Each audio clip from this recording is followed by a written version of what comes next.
ርብቃ ፊትሽን ሳየው ልብሽ ንጹህ ይመስለኛል። መልአክ ትመስኛለሽ። አባቴ ልታድኝ የመጣሽ መልእክተኛ። ምን ሆንሽብኝ? እኔ ልጅ ምንም አልሆንኩ። ታዲያ ዲና ወይ አባቴ ምንድን ነው? ተመልከቹ እስቲ ምንድን ነው? እዚህ ምስል ላይ ያለው የአንቺና የሳቤላ ስም ዲና። በስዕሎቹ ላይ ከአንቺና ከሳቤላ ስም ውጭ ሌላ የማንም ስም የለም። ጸጉሯ የተንጨባረረችው ምስል ላይ ተደጋጋሚ የተጻፈው የአንቺ ስም ነው። እኔ ደግሞ መልእክቱን ስረዳው ከዚህ ውጭ ሌላ ምንም ሊሆን አይችልም። እኔ ልጅ ለአባትሽ ሁሉንም ነገር ይሁን እመኝኝ። እኔ ልጅ አባ እኔ ደህና ነኝ፣ ምንም አልሆንኩ። አንተ ደህና ስትሆን እኔ ደህና ሆናለሁ። አንቺ ደህና ስትሆኝ እኔ ደህና ሆናለሁ። እኔ ሴት ስለሆንኩ የእሷን ጭንቅላት መረዳት አያቅተኝም። ከመርፈዱ በፊት እሷን ከዚህ አባራት። አልገባህም እንጂ በሳቤላም ሆነ በአብርሃም በኩል የሚታዩ ለውጦች እሷ ከመጣች ጀምሮ የሆነ ነገር ነው። ሙልጭ አዋሳ ገብቻለሁ። ምን? አንተ ያማሃል እንዴ? ቆይ እንዴት ነው ተከትለኝ እዚህ ድረስ የምትመጣው? ሳቢያ አሁን እንዴት ነሽ? ተሽሎሻል አይደል? አባዬ ከጎኔ ስላለ ደስተኛ ነኝ። ጎበዝ ሳብዬ፣ አንቺ አባት ጀግና ብቻ አይደለሽም፣ የኔም ጀግና ነሽ። እኔ? አዎ፣ አባትሽን እንዴት ከችግር እንደምትጠብቅ አይቻለሁ። በስዕልሽ የሰራሽው ስራ በጣም የሚደነቅ ነው። አመሰግናለሁ ርብቃ። ከዚህ በፊት አንቺ ስሜትሽን በስዕል መግለጽ ትችላለሽ አላልሽኝም ነበር? ስሜቴን ለመግለጽ ያህል ነበር የሳልኩት። ግን ስዕሉ ስራውን ሰርቷል። እመኚኝ፣ አባትሽ መልእክት ደርሶታል። እሺ የኛ ጀግና በመልሽልኝ። አዲስ አበባ እንደነበርሽና ገና ዛሬ እንደመጣሽ እናትሽ ነግረውኛል። እና ምን ይሁን ታዲያ? አለቃ ይሄንን ቢደርስበት ምን ሊያደርግሽ እንደሚችል ታውቂያለሽ? አዎ ሂድና ንገረው። ሁላችንም ለቤተሰባችን ብለን ያነስ ነው። ማንም ለማንም አያንስም። እዛም በሆን እዚህም በሆን ለኔ ያው ችግር ነው። ሳቤላ እስከ ዛሬ ድረስ ያሳለፈችውን ጭንቅና መከራ ያን ሁሉ ስቃይ ለአባቷ በስዕል ቅልጭ አድርጋ አስቀምጣለታለች። አባቷም ስዕሉን በተመለከተ ጊዜ ልጁ ምን ያህል ከባድ ጊዜ እንዳሳለፈችና ምን ያህል ጨካኝና ሰቀቃ የጭከናና የስቆቋን ጊዜ እንዳሳለፈች በውስጧ የደበቀችው ትልቅ ምስጢር እንዳለ ተረድቷል። እናም አላስችል ያለው አብርሃም ሄዶ ዲናን ጠርቶ ጠይቋታል። ዲናን ልጄን የሆነ ነገር አድርገሻታል። እዚህ ስዕል ላይ ያለው አንቺ የሆነ ነገር እንዳረግሻት ነው። ጸጉሯ በተንጨባረረችው ሴት ውስጥ ይሄ ጉረሯን የታነቀችበት። ስለዚህ እዚህ ስዕል ላይ ያለው ስም ደግሞ ያንቺና የሳቤላ ብቻ ነው። ስለዚህ ሳቤላን የሆነ ነገር አድርገሻታል፣ ተቆጥተሻትም ሊሆን ይችላል። እሱን ንገሪኝ ብሏት ነበር። ዲናም እንግዲህ የማስመሰል ያዙንባውን ማንባት ጀምራለች። እኔ የተጠረጠርኩት ስላልወለድኳት ነው አይደል? የኔ ልጅ ስላልሆነች ነው እያለች ማልቀስ ጀምራለች። አብርሃምም ዝም ብሎ ትኮር ብሎ እየተመለከታት ነበር። ምክንያቱም ስዕሉ በግልጽ የሚያስረዳ መልእክት ነበረው። እናም እንግዲህ እዚህ ስዕል ላይ ያለው የሳቤላና የአንቺ ስም ብቻ ነው፣ ሌላ የማንም ስም የለም። ልጅ የሳቤላ ደህና አይደለችም፣ አይታይሽም እንደ የምታሳልፈው ከባድ ጊዜ እያላት ነበር። እሷም ስላልወለድኳት ነው አይደል እንዲህ የምትለኝ እያለችው ነው። ሳቤላ አባቷ ሲጮህ ድምፁን ሰምታው ስለነበረ አባዬ ናት ብሎ ያመሃል ዲና ምንም አላደረገችኝም ብላው ነበር። ግን ደግሞ አብርሃም እሺ እመጣለሁ የኔ ልጅ ወደ ክፍልሽ ሂጂ እያላት ነበር። ዲና አባቷ አብርሃም ፊት ለፊትም እንኳን ቆማ ሳቤላም ማስፈራራቷን አላቆመችም። አንገትሽን እቆርጥልሻለሁ እያለቻት ነው። እናም አሁን ሂጂ የኔ ልጅ መጣሁ ባላት ጊዜ ወደ ክፍሏ ተመልሳለች። ዶክተር ርብቃ ያላሰበችው ከባድ ችግር ገጥሟታል። የራሷን ፍላሽ ራቁት ቪዲዮውን ፍላሽ ያገኘው መስራት የወሰደችው ፍላሽ ብዙ ሰዎችን ባርኮት ሲገል የሚያሳይ ነበር። በዚህን ጊዜ አላስችል ብሏት ድምፅ አውጥታ ስትጮህና የሽጉጡን ድምፅ አብርሃም ሰምቶ ክፍሏ ድረስ መጥቷል። የሽጉጥ ድምፅ ሰማሁ ልበል ብላትም አይ እንደሱ አይደለም የፊልም ነበር እያለች ነው። በሌላ በኩል ልዩ እንግዲህ ልዩ ከጋርዶ ቀድሜ ደርሳለሁ ብላ ወደ እናቷ ብትሄድም ግን ደግሞ ጋርዶ ቀድሞ እናቷ ጋር ደርሶና እናቷን ተዋውቆ በቤታቸው አግኝተዋለች። ጋርዱም እንግዲህ የእሷ መሆኗን ሲያቅ ከዚህ በፊት እቤት የወንድ ልብስ ለብሳ የገባችውም ልጅ እሷ እንደሆነች አረጋግጧል። ግን ደግሞ ይህን ሁሉ ባርኮት ካገኘ እንደሚገላትና የሚደርስባት ከባድ ጭከና ገብቶታል። ደግሞ እናቷን ሲተዋወቃቸው እጅግ በጣም መልካምና ትሁት ሴት ስለነበሩ አሁን የነዚህን ሴት ልጅ እንዴት አድርጌ አሳልፌ ልስጥ እያለ ነው። ልዩም እንግዲህ ማናችንም ለቤተሰቦቻችን ብለን እንጂ ዝቅ ያልነው ማንም ከማንም አያንስም ብላ ከፍ ዝቅ አድርገዋለች። ጋርዱ እሳቱን ምን እንደሚያደርግ ግራ ገብቶታል። ሰላም ውድና የተወደዳችሁ ውድ ቤተሰቦች እንደምን አላችሁ? በያላችሁበት የዓለም ዳርቻ ሰላማችሁ ብዝት ትርፍ ይበል እያልን በአዲስ መጥተናል። በቅንነት ላይክ፣ ሼር፣ ሰብስክራይብ እያደረጋችሁ ቤተሰብ አድርጉን። በባለፈው ክፍል እንደተመለከትነው ሳቤላ ተከታታይ ድራማ እንግዲህ ሳቤላ ቀን ላይ ሲያስጨንቋትና ሲያሰቃዩት ውለው ስለነበረ ወይዘሮ ዲና ጸጉሯን ይዛ እቆርጥልሻለሁ፣ አንገትሽን እቆርጠዋለሁ፣ ደብዳቤውን ማን እንደጻፈው እውነቱን ተናገሪ እያለች ስታሰቃያት ነበር። እንግዲህ ሳቤላም አይ እኔ የጻፍኩት እናቴን አፍቃኝ ስለነበረ እናቴን አባቴ እንዲፈልግልኝ ነው ብላት ነበር። በዚህን ጊዜ ዲና እናትሽን እርምሽን አውጭ፣ እናትሽ ሞታለች አትመለስም ስትላት ሳቤላ ራሷን ስታወድቃለች። በዚህ ሰዓት ሁላቸውም ቆመው ባሉበት ርብቃም ለመከላከል ብትሞክርም ግን ደግሞ ለራሷን መሆን አልቻለችም። ባርኮት እሷን እየመታት ነበር። ግን ደግሞ ይሄን ሁሉ የተመለከተችው ሳቤላ ለርብቃ ያላት ፍቅር ጨምሯል። በዚህ ሰዓት አብርሃም ልጄ የኔ አበባ እያለ በመጣ ጊዜ ልጁ ራሷን ስታወድቃ ነበር።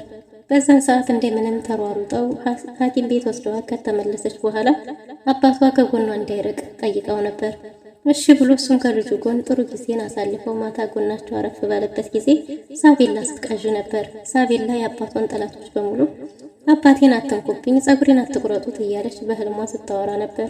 ይህማ ቅዠት ብቻ አይደለም ልጄ፣ የምታሳልፈው ከባድ ጊዜ ያለ ማለት ነው። እዚህ ቤት እየተፈጠረ ያለው ነገር ምንድን ነው ብሎ እንግዲህ አብርሃምን እንዲጠራጠር አድርጎታል። አብርሃም እዚህ ቤት እየተፈጠረ ያለው ነገር ምንድን ነው? እውነት ይሄ ነገር ቅዠት ብቻ ነው እያለ ነበር። በዚህን ጊዜ እንግዲህ ዶክተር ርብቃ የጤና አማካሪዎች ጋር እንዲወስዳትና እንዲያማክሯት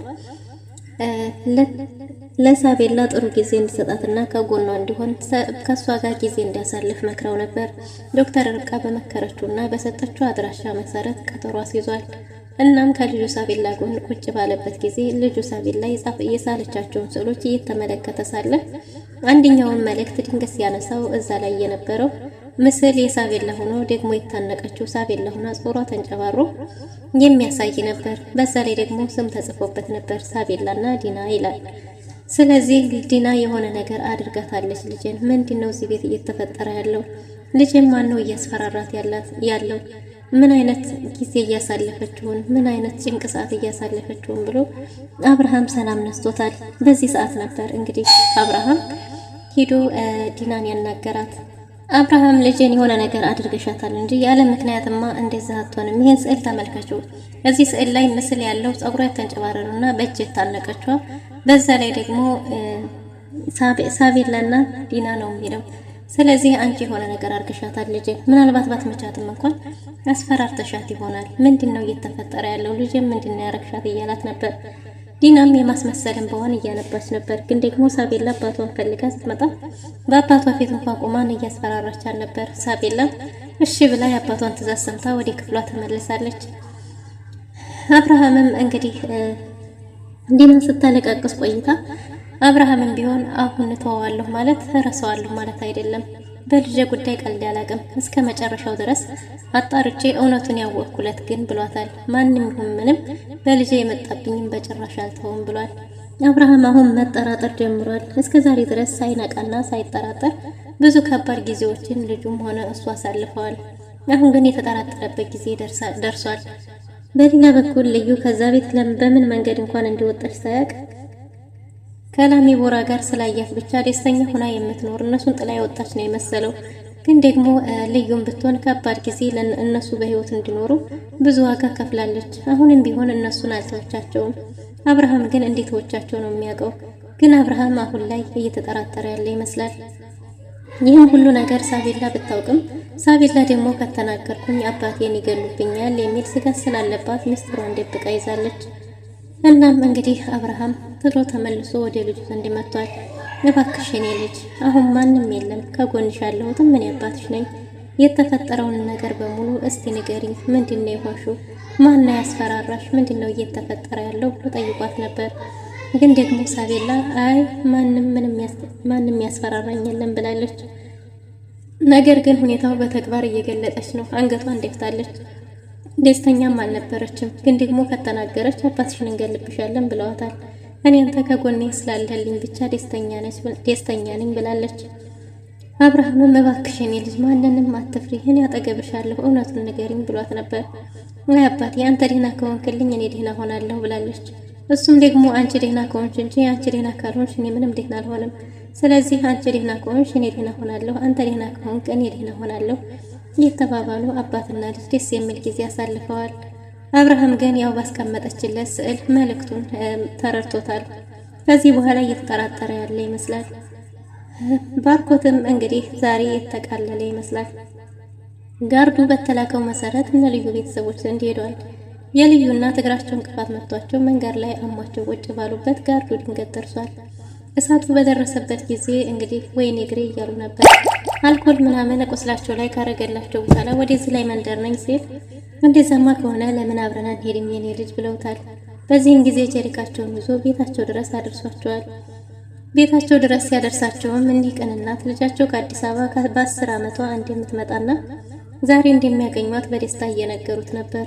እሱም ማን ትሆን እያለ በቃ እኔ አሁን ልሄድ ብሏል። አይ ቤት ገብተህ ምግብ ሳትበላ አትሄድም ባሉት ጊዜ አይ ይቅርብኝ ብሏል። አይ እንደዛም እንኳን ከሆነ አገሩ ሞቃታማ ስለሆነ ቢያንስ ውሃ እንኳን ጠጥተህ እንጂ በባዶ አትሄድም ብለው ውሃ አምጥተው ሰጥተውታል። እሳቱም ከዛ መንደር ከሄደ በኋላ ግን ደግሞ ጠያይቆ ሲመለስ ግዴታ እዛው ቤት ነበር የተላከው። የተጠቆመው ስም የእሳቸው ቤት ነበር። ወይኔ መልሼ እሳቸውን እንዳይሆን የማገኘው እያለ ነበር። ካገኘ በኋላም ተመልሶ ሲሄድ ልዩ ትናንት እንደምትገባ የተነገረው እናቷ ፀጉሯን ቅቤ እየቀቧት ውጭ ላይ ቁጭ ብለው ነበር። ትንሿ ድምዲጥ አንቺ ነሽ እንዴ እያለ ቀረብ ብሎ ሲያያት በነበረ ጊዜ አዲስ አበባ ያያት ልዩ እንደሆነች አውቋታል። አዲስ አበባ በደንብ ተመልክቷት ስለነበረ ፊት ለፊት ሲመለከታትም ለይቷታል። የወንድ ልብስ ለብሰሽ የመጣሽው ጀግናይቱ አንቺ ነሽ እያለ ነበር።